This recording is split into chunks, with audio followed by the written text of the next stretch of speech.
G7 summit की शुरुआत होते ही अमेरिकी प्रेसिडेंट डोनाल्ड ट्रंप ने यह सुझाव दिया है कि इसमें रसिया और चाइना को जोड़कर इसे G8 या G9 कर देना चाहिए। उन्होंने अपने बयान में भारत का जिक्र एक बार भी नहीं किया, जबकि भारत पिछले 6 साल से लगातार G7 समिट में गेस्ट के तौर पर शामिल हो रहा है और इस साल भी भारत को इनवाइट किया गया है।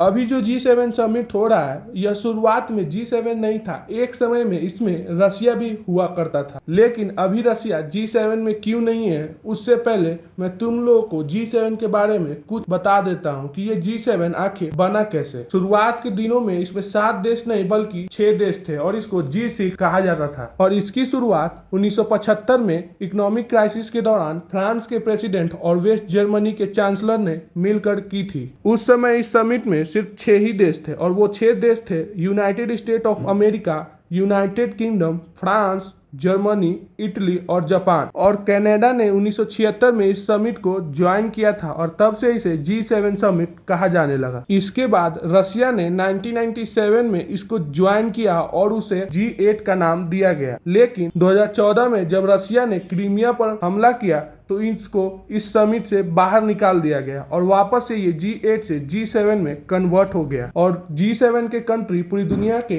ग्लोबल जीडीपी शेयर में अपना 43% शेयर रखते हैं। वहीं बात करें कि ये कितने पॉपुलेशन को रिप्रेजेंट करते हैं तो ये 10% पॉपुलेशन को रिप्रेजेंट करते हैं। अब बात करते हैं कि ट्रंप ने भारत को अपने बयान में भारत का एक भी बार जिक्र क्यों नहीं किया, तो मैं सीधा सा एक सिंपल जवाब देता हूँ कि ये मिस्टर सीज फायर है। बाकी इसके ऊपर तुम्हारा क्या राय है कमेंट सेक्शन में जरूर बताना।